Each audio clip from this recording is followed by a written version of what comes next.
Hey, what's up? This is Pradeep, Assistant Professor of Political Science, Government Law College, Ramnagar. Shout out to Dr. Uma Devi, Assistant Professor of Political Science, GFGC Vijayanagar, Bangalore. In this session, we will discuss about South-South dialogue or South-South cooperation. ಈ ಸಂಚಿಕೆಯಲ್ಲಿ ನಾವು ದಕ್ಷಿಣ ಸಂಭಾಷಣೆ ಅಥವಾ ದಕ್ಷಿಣ ಸಹಕಾರದ ಬಗ್ಗೆ ಚರ್ಚೆ ಮಾಡೋಣ. So, what do we understand by South-South cooperation? In the last session, we saw North-South dialogue. North, in its entirety, it means those countries which are developed countries, those countries which are rich. However, we also try to define the South in the last session itself. South means those countries who are poor and those countries who are developing but they are not developed yet. These are also called as third world countries.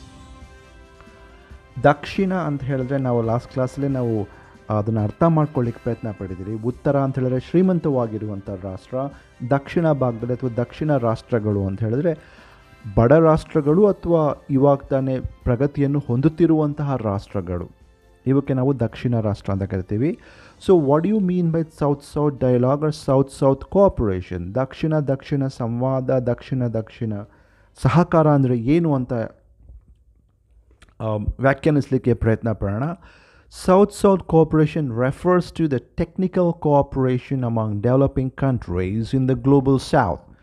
It is a tool used by the states, international organizations, academics, and civil society, and the private sector to collaborate and share knowledge, skills, and successful initiatives in specific areas such as agriculture, development, human rights, and urbanization, health, climate change, and others.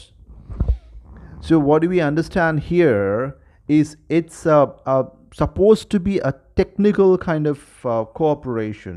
That means the nations are trying to help each other through the technical knowledge.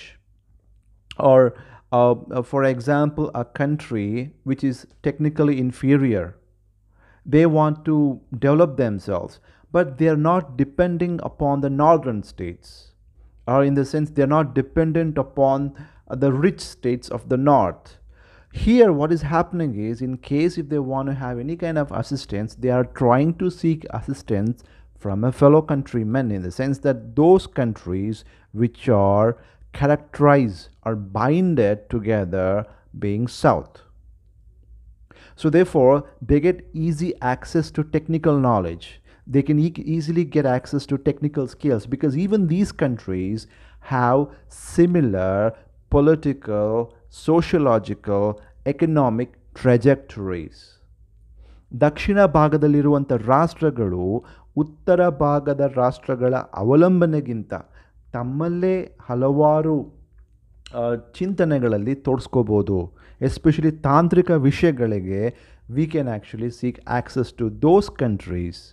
ಯಾವ ರಾಷ್ಟ್ರದಲ್ಲಿ ಉತ್ತಮವಾಗಿರುವಂಥ ಗುಣಮಟ್ಟವಾಗಿರುವಂಥ ತಂತ್ರಜ್ಞಾನಗಳು, ತಾಂತ್ರಿಕ ಚಿಂತನೆಗಳಿದೆಯೋ ಅಲ್ಲಿಂದ ಸಹಕಾರವನ್ನು ಪಡ್ಕೊಳ್ಳುವಂಥದ್ದು. ಇಲ್ಲಿ ಈ ಒಂದು ದಕ್ಷಿಣ ಸಹಕಾರದ ಬಗ್ಗೆ ಹಲವಾರು ಕೇಂದ್ರಗಳಲ್ಲಿ ಚಿಂತನೆ ಆಗುತ್ತೆ.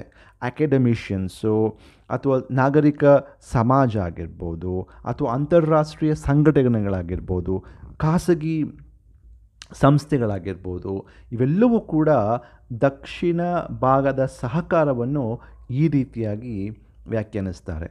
ಇದರ ಜೊತೆಯಲ್ಲಿ ಮೋಸ್ಟ್ ಲೈಕ್ಲಿ ಸಹಕಾರ, ಯಾಕಂದರೆ first we should understand the southern countries are not rich. ಶ್ರೀಮಂತ ರಾಷ್ಟ್ರಗಳಲ್ಲ. ಬೇರೆ ರಾಷ್ಟ್ರಗಳಿಗೆ ಅನುದಾನವನ್ನು ಕೊಡುವಂತಹ ರಾಷ್ಟ್ರಗಳು ಅತ್ಯಂತ ಕಡಿಮೆ. ಆ ಒಂದು ಕಾರಣಕ್ಕೋಸ್ಕರ ಅನುದಾನ ಕೊಡಲಿಕ್ಕೂ ನನ್ನ ಹತ್ರ ಹಣ ಇಲ್ಲ ಅಂದರೆ ನಾನು ನನ್ನಲ್ಲಿರುವಂಥ ಜ್ಞಾನ ಶೇರ್ ಮಾಡ್ತೀನಿ. I will try to share with you those things which I am expert in. If I'm having any kind of expertise that I think I can share it with the global population or other countries, then I can share. ಇದು ಯಾವ ಸೆಕ್ಟ್ರಲ್ಲಿ ಬರುತ್ತೆ ಅಂತ ಹೇಳಿದ್ರೆ most likely ಕೃಷಿ ಉತ್ಪಾದನೆ, ಕೃಷಿ ಅಭಿವೃದ್ಧಿ, ಮಾನವ ಹಕ್ಕುಗಳು, ಆರೋಗ್ಯ, ಪರಿಸರಕ್ಕೆ ಸಂಬಂಧಪಟ್ಟಿರುವಂಥದ್ದು, ಇವೆಲ್ಲ ಇಶ್ಯೂಗಳಲ್ಲೂ ಕೂಡ ರಾಷ್ಟ್ರಗಳು ತಮ್ಮ ಚಿಂತನೆಗಳು, ತಮ್ಮ ತಾಂತ್ರಿಕ ಸಲಹೆಗಳನ್ನು ನೀಡಬಹುದು. South-South cooperation is a term historically used by policymakers and academics to describe the exchange of resources, technology, and knowledge between developing countries. So ಪ್ರಗತಿ ಹೊಂದಿರುವಂಥ ರಾಷ್ಟ್ರಗಳು ಮತ್ತು ಬಡ ರಾಷ್ಟ್ರಗಳ ನಡುವೆ ಇರುವಂಥ ತಾಂತ್ರಿಕ ಸಂಬಂಧಗಳನ್ನ ನಾವು ದಕ್ಷಿಣ ಸಹಕಾರ ಅಂತ ಹೇಳ್ಬೋದು. These countries are also called as Global South. The Global South is making increasingly significant contribution to global development. The economic and geopolitical relevance of many countries has grown. In the past, South-South cooperation focused on sharing knowledge and building capacities. But the countries of the Global South and new financial institutions have recently become increasingly active in developmental finance. For example, ಇಂದಿನ ಸಮಯದಲ್ಲಿ ಕೇವಲ ಕೆಲವು ವಿಷಯಗಳ ಬಗ್ಗೆ ಮಾತ್ರ ಸಹಕಾರ ನೋಡ್ತಾ ಇದ್ವಿ ದಕ್ಷಿಣ ರಾಷ್ಟ್ರಗಳಲ್ಲಿ. ಬಟ್ ಆದರೆ ಇತ್ತೀಚಿನ ದಿನಗಳಲ್ಲಿ ದಕ್ಷಿಣ ರಾಷ್ಟ್ರಗಳಲ್ಲಿ ಆರ್ಥಿಕ ವ್ಯವಸ್ಥೆ ಸುಭದ್ರವಾಗಿರುವಂಥ ಕಾರಣದಿಂದ ಅನುದಾನಗಳನ್ನು ಕೊಡುವಂತಹ ವಿಷಯಗಳು ಕೂಡ ಮುಂದೆ ಬರ್ತಾ ಇದೆ. A classical example ADB, Asian developmental bank. ನಾವು ಹಣವನ್ನು ಪಡ್ಕೋಬೇಕು, ಸಾಲವನ್ನು ಪಡ್ಕೋಬೇಕು ಅಂದರೆ we don't need to go to IMF and World Bank. We can tap resources in Asian Development Bank itself. ಎಲ್ಲಿಂದ ಉಗಮವಾಯಿತು ಈ ಒಂದು ಚಿಂತನೆ? The formation of South-South cooperation can be traced to the Asian African Conference that took place in Bandung, Indonesia, 1955. ನಮ್ಮ ದೇಶದ ಪ್ರಧಾನಮಂತ್ರಿ ಆಗಿರುವಂಥ ಜವಾಹರ್ಲಾಲ್ ನೆಹರೂರವರು ಕೂಡ ಈ ಬ್ಯಾಂಡಂಗ್ ಸಮ್ಮೇಳನದಲ್ಲಿ ಭಾಗವಹಿಸಿರ್ತಾರೆ, ಅಲಾಂಗ್ ವಿತ್ ಗ್ಯಾಮಲ್ ಅಬ್ದುಲ್ ನಾಜರ್ ಮತ್ತು ಕೌಂಟ್ ಟಿಟೋ. ಸೊ ಹೀಗೆ ಈ ಸಮ್ಮೇಳನ ಪ್ರಪ್ರಥಮ ಬಾರಿಗೆ ಎಲ್ಲ ಬಡ ರಾಷ್ಟ್ರಗಳು, ಅವಾಗ ತಾನೇ ಸ್ವತಂತ್ರ ಹೊಂದಿರುವಂಥ ರಾಷ್ಟ್ರಗಳು, ಉಗಮವಾಗ್ತಿರುವಂಥ ರಾಷ್ಟ್ರಗಳು, ಪ್ರಗತಿಯ ಹಾದಿಯಲ್ಲಿ ಇರುವಂಥ ರಾಷ್ಟ್ರಗಳು ಮೊಟ್ಟ ಮೊದಲಿಗೆ ಒಂದೇ ವೇದಿಕೆಯಲ್ಲಿ ಬಂದಂತಹ ಸನ್ನಿವೇಶ ನಡೆದಿದ್ದು ಇಂಡೋನೇಷ್ಯಾದ ಬ್ಯಾಂಡಂಗ್ ಎಂಬ ನಗರದಲ್ಲಿ 1955. In 1995, there was a first Afro-Asian conference which took place in Bandung city of Indonesia. In this conference, for the first time, people who are just being liberated from colonialism, those who are poor, those who are on a trajectory of development, they came together to initiate South-South dialogue. This is the first intercontinental conference of colored peoples, so-called colored peoples, in the history of mankind.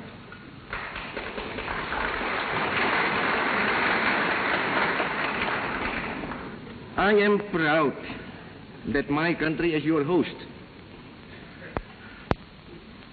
It is a new departure in the history of the world that leaders of Asian and African peoples can meet together in their own countries to discuss and deliberate upon matters of common concern. Success. In spite of diversity that exists among its participants, let this conference be a great success. Yes, there is diversity among us. Who denies it? Small and great nations are represented here with people professing almost every religion under the sun. Buddhism, Islam, Christianity, Confucianism, Hinduism, Jainism, Sikhism, Zoroastrianism, Shintoism, and others. Almost every political faith we encounter here, democracy, monarchism, theocracy, with innumerable variants, and practically every economic doctrine has its representative in this hall, Marxism, socialism, capitalism, communism, in all their manifold variations and combinations. But again, what harm is in diversity when there is unity and desire? This conference is not to oppose each other, it is a conference of brotherhood.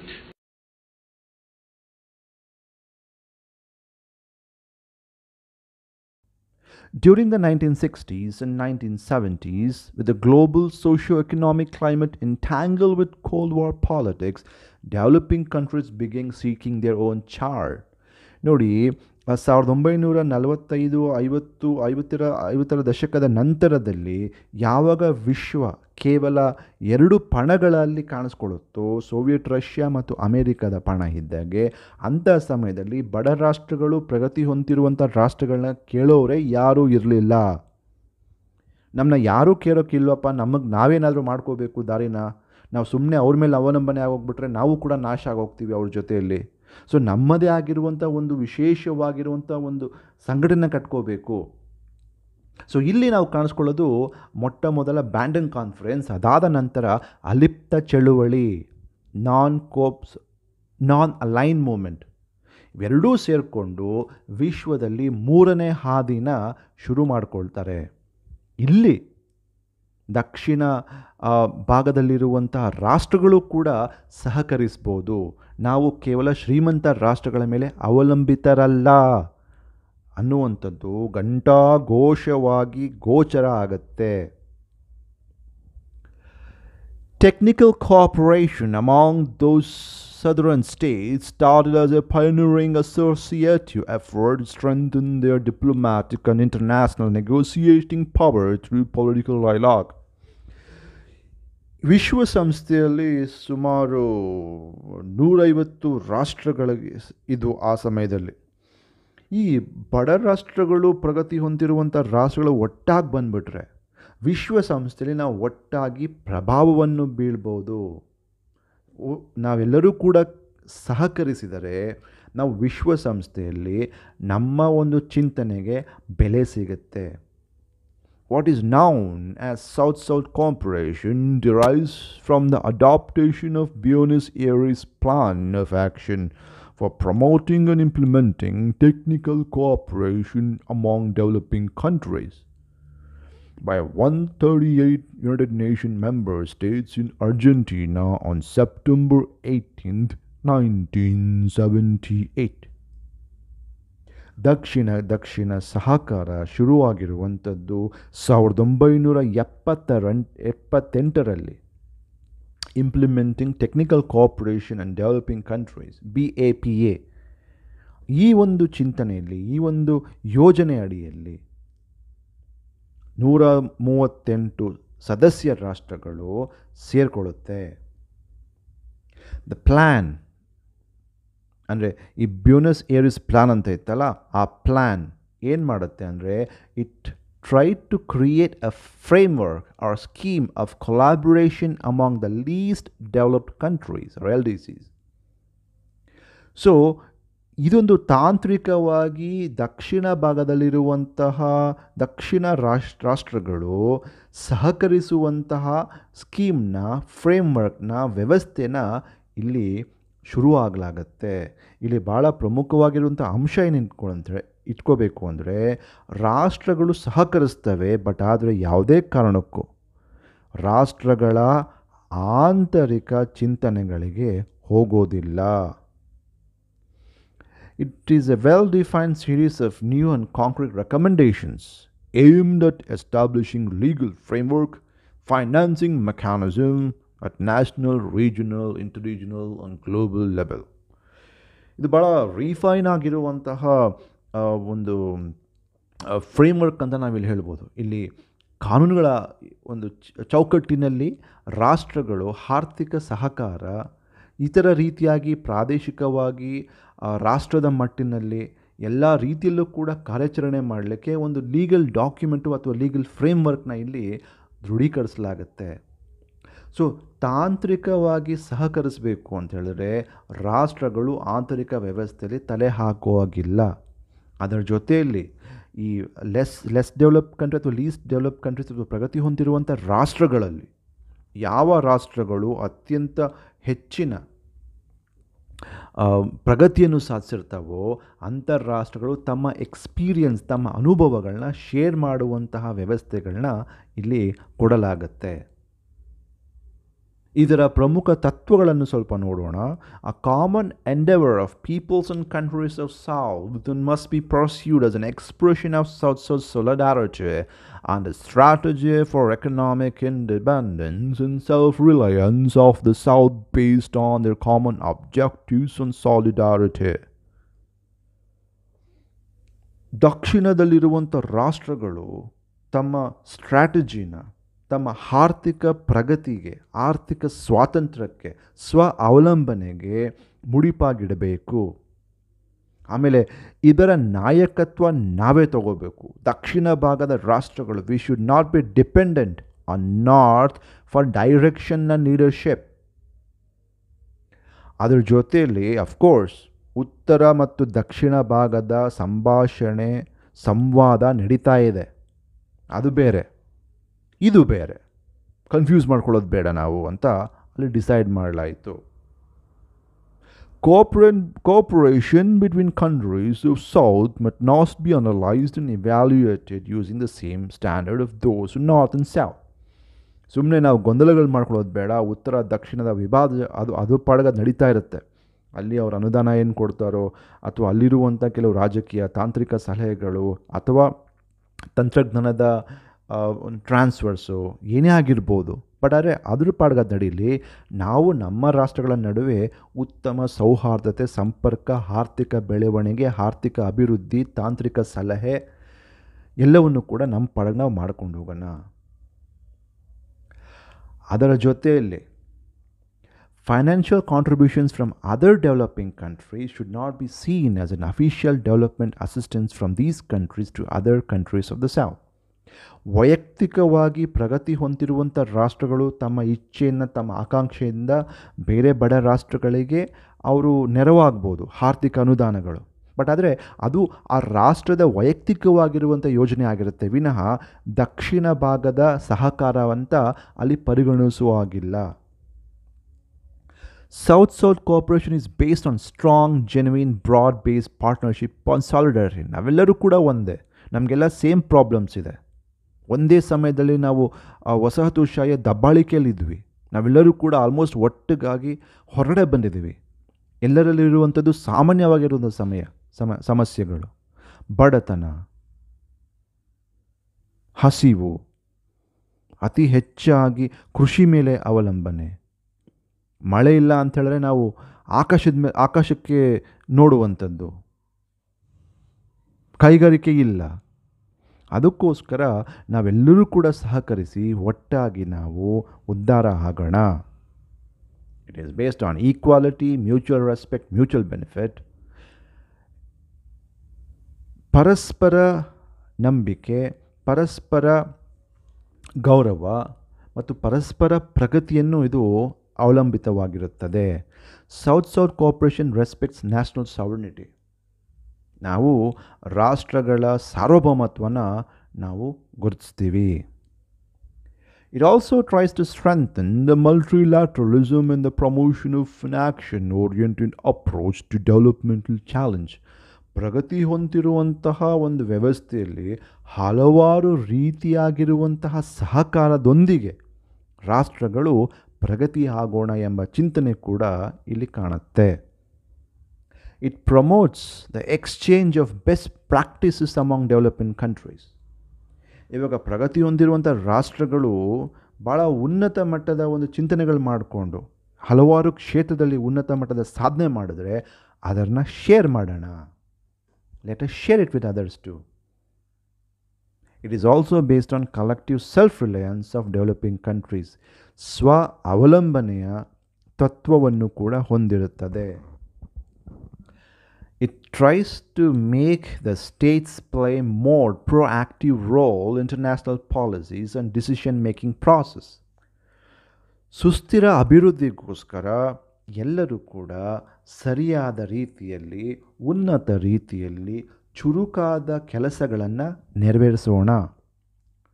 The modalities and mechanism for promoting South-South cooperation are based on bilateral, sub-regional, regional, inter-regional cooperation and integration as well as multilateral cooperation.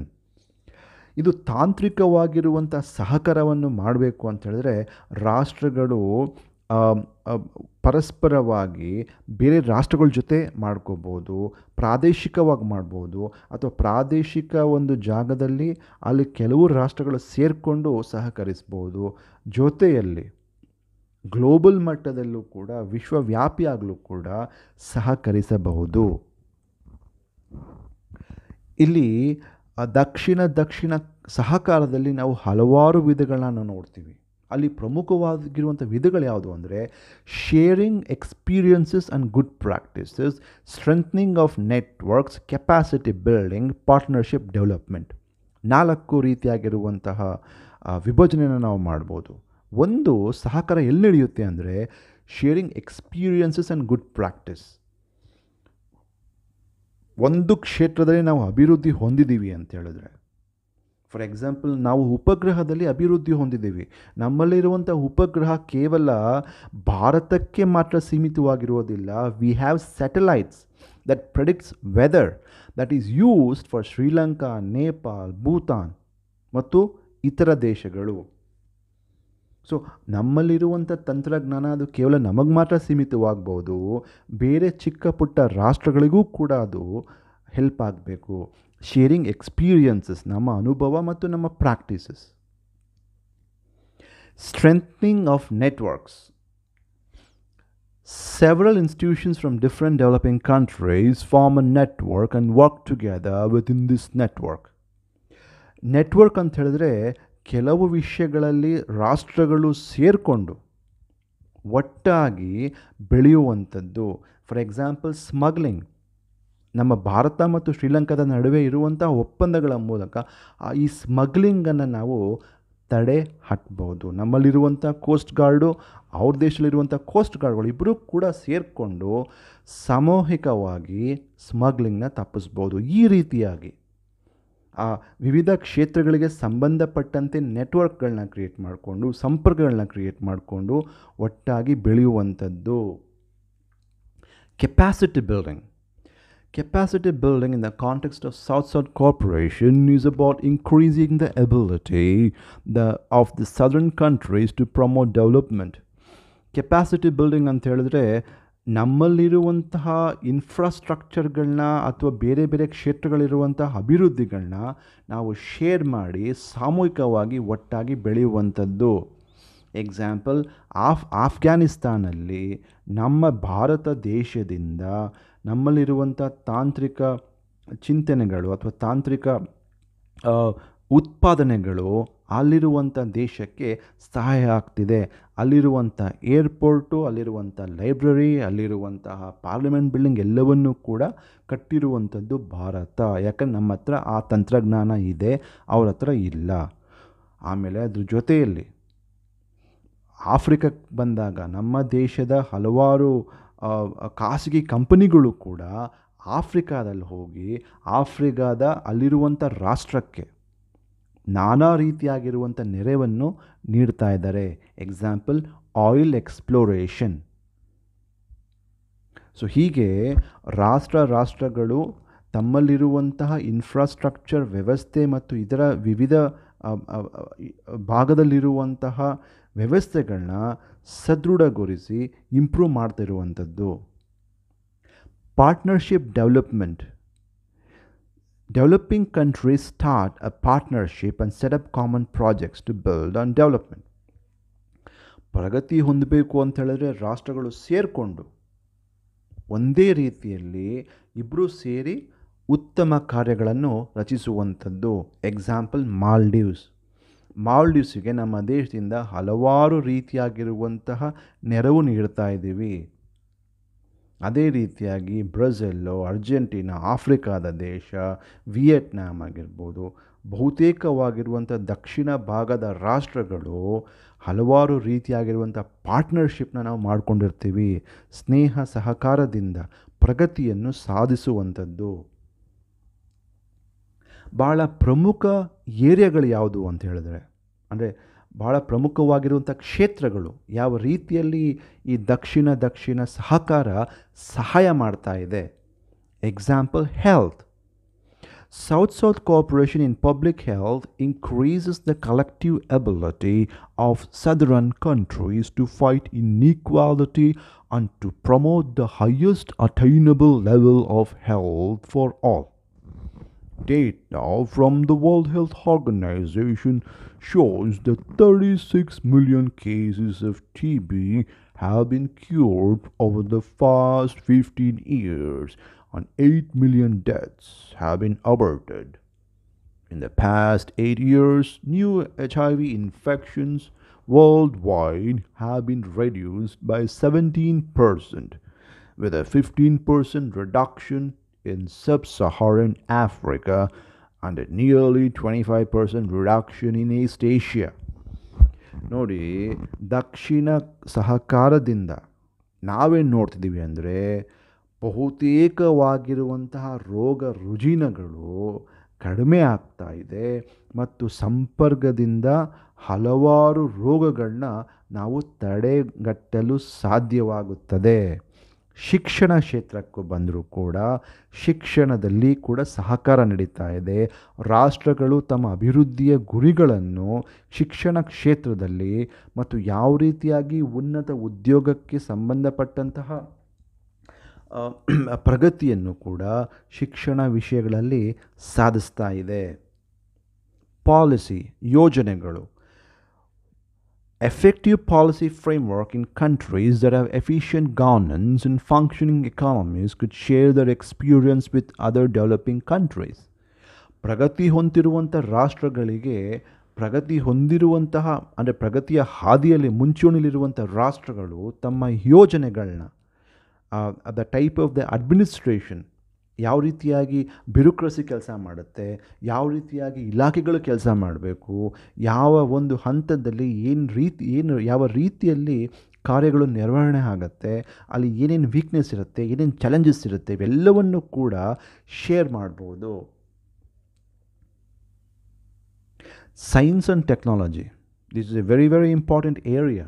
Developing countries are rapidly moving ahead to create hubs of knowledge based on bright and educated people and are looking for ways to exchange relevant technology across the South. ಉಪಗ್ರಹದ example ಕೊಟ್ಟೆ. ಅದೇ ರೀತಿಯಾಗಿ collaborative ಮೆಥಡ್ಸ್ನಲ್ಲಿ ವಿಜ್ಞಾನ ಮತ್ತು ಜ್ಞಾನದ ವಿಸ್ತರಣೆ ಆಗಬೇಕು. So ನಮ್ಮಲ್ಲಿರುವಂತಹ ವ್ಯವಸ್ಥೆನ ನಾವು ಬೇರೆ ರಾಷ್ಟ್ರಗಳ ಜೊತೆ ಹಂಚ್ಕೊಂಡಾಗ ಆ ರಾಷ್ಟ್ರದ ಪ್ರಗತಿಯೂ ಕೂಡ ಆಗುತ್ತೆ. Institutional capacity. ಉತ್ತಮ ರೀತಿಯಾಗಿರುವಂತಹ ಪ್ರಸಿದ್ಧವಾಗಿರುವಂಥ ಇನ್ಸ್ಟಿಟ್ಯೂಷನ್ಗಳು, ಸಂಘಟನೆಗಳನ್ನು ಅಥವಾ ವ್ಯವಸ್ಥೆಗಳನ್ನು ನಿಲ್ಲಿಸಬೇಕು ಅಂತ ಹೇಳಿದ್ರೆ ಅದಕ್ಕೆ ಅನುಭವ ಇರಬೇಕು. Example, democracy, judiciary, the functioning of legislature, ಎಲ್ಲವನ್ನೂ ಕೂಡ ನಾವು ಶೇರ್ ಮಾಡ್ಬೋದು. ದ ವರ್ಕಿಂಗ್ ಆಫ್ ಕಾನ್ಸ್ಟಿಟ್ಯೂಷನ್, ಇದು ಶೇರ್ ಮಾಡಿದಾಗ ಅದು ಸಾಮೂಹಿಕವಾಗಿರುವಂಥ ಅಭಿವೃದ್ಧಿ ಆಗುತ್ತೆ. ಇಂಟರ್ಡಿಪೆಂಡೆನ್ಸ್. The South realizes the interdependence between individuals and their communities can go a long way in overcoming their development challenge. ನಾವು ಪರಸ್ಪರವಾಗಿ ಅವಲಂಬಿತರಾದರೆ ಅದು ಸಾಮೂಹಿಕ ಅಭಿವೃದ್ಧಿಗೆ ಕಾರಣವಾಗುತ್ತೆ. ಜನಗಳು ಕೂಡ ಪರಸ್ಪರವಾಗಿ ಬೆಳಿಬೋದು. ಇವತ್ತು ಶಿಕ್ಷಣ ಕ್ಷೇತ್ರದಲ್ಲಿ ಬಹುತೇಕವಾಗಿರುವಂಥ ಆಫ್ರಿಕಾ ಅಥವಾ ಏಷ್ಯಾ ಖಂಡದಿಂದ ಬಹುತೇಕ ವಿದ್ಯಾರ್ಥಿಗಳು ತಾಂತ್ರಿಕ ಇಲಾಖೆಗಳಲ್ಲಿ ವಿದ್ಯಾಭ್ಯಾಸ ಮಾಡ್ತಾ ಇದ್ದಾರೆ. ಇಲ್ಲಿ ಅವರು ವಿದ್ಯೆಯನ್ನು ಪಡೆದುಕೊಂಡು ಜ್ಞಾನವನ್ನು ಪಡೆದುಕೊಂಡು ಅವರ ರಾಷ್ಟ್ರಕ್ಕೆ ಹೋಗಿ ಅವರ ರಾಷ್ಟ್ರನ ಉದ್ಧಾರ ಮಾಡ್ಬೋದು. This is called as interdependence. Outlook towards globalization. Many developing countries have been able to derive benefits from globalization, and South-South cooperation provides a platform to exchange experiences, foster innovative development and strategy. ಜಾಗತೀಕರಣ ಒಂದು ರೀತಿಯಾಗಿ ಭಾಳಷ್ಟು ಸಹಾಯ ಮಾಡಿದೆ. ಹೇಗೆ ಅಂದರೆ, ನಾವು ಅವಲಂಬನೆಗೆ ಭಾಳ easy ಆಯಿತು, ತೆರಿಗೆಗಳು ಕೂಡ ಭಾಳ ಕಡಿಮೆ ಆಗುತ್ತು, ಜೊತೆಯಲ್ಲಿ ಮೋಸ್ಟ್ ಫೇವರ್ಡ್ ನೇಷನ್, ಅತ್ಯಂತ ಆಪ್ತ ರಾಷ್ಟ್ರಗಳು ಅಂತ ನಾವು ಟ್ರ್ಯಾಕ್ ಮಾಡ್ಬೋದು. ವ್ಯಾಪಾರ, ವಹಿವಾಟು, ಜ್ಞಾನದ ಸರಬರಾಜು ಎಲ್ಲದಕ್ಕೂ ಕೂಡ ಗ್ಲೋಬಲೈಸೇಷನ್ ಸಹಾಯ ಮಾಡಿದೆ.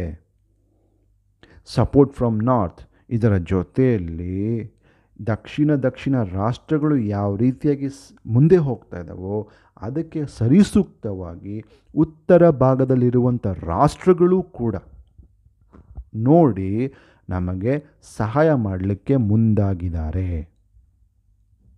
ಸೊ ಹೀಗಾಗಿ ದಕ್ಷಿಣ ರಾಷ್ಟ್ರಗಳ ಮುಖ್ಯ ಉದ್ದೇಶಗಳೇನು ಅಂದರೆ ಸಹಕಾರ ಸಹಕಾರ ಸಹಕಾರ. ಕೋಆಪ್ರೇಟ್ ಮಾಡಿದ್ರೆ ಮಾತ್ರ ನಾವು ಯಶಸ್ವಿಯಾಗ್ಬೋದು. ನಾವೆಲ್ಲರೂ ಕೂಡ ಒಂದೇ ರೀತಿಯಲ್ಲಿ ಒಂದೇ ಸಮನಾಗಿ ಬಂದಿದ್ದೀವಿ. ನಮ್ಮಲ್ಲಿರುವಂತಹ ಸಮಸ್ಯೆಗಳು ಒಂದೇ. ಇದಕ್ಕೆ ಎಲ್ಲರೂ ಕೂಡ ಶ್ರಮಿಸಿ ನಿಮ್ಮಲ್ಲಿರುವಂಥ ಜ್ಞಾನ ನಮ್ಮ ಹತ್ರ ಹಂಚ್ಕೊಳ್ಳಿ, ನಮ್ಮಲ್ಲಿರುವಂಥ ಅನುಭವಗಳನ್ನ ನಿಮ್ಮ ಹತ್ರ ಹಂಚ್ಕೊಳ್ತೀವಿ, ನಿಮ್ಮಲ್ಲಿರುವಂಥ ತಂತ್ರಜ್ಞಾನನ ನಮಗೆ ಕೊಡಿ, ನಾವು ಅದನ್ನು ಬಳಕೆ ಮಾಡ್ಕೊಂಡು ನಾವು ಕೂಡ ಉದ್ಧಾರ ಆಗ್ತೀವಿ. ನಮ್ಮಲ್ಲಿರುವಂಥ ಆರೋಗ್ಯದ ಸಮಸ್ಯೆಗೆ ನಿಮ್ಮ ಹತ್ರ ಪರಿಹಾರ ಇದ್ದರೆ ನೀವು ನಮಗೆ ಕೊಡಿ.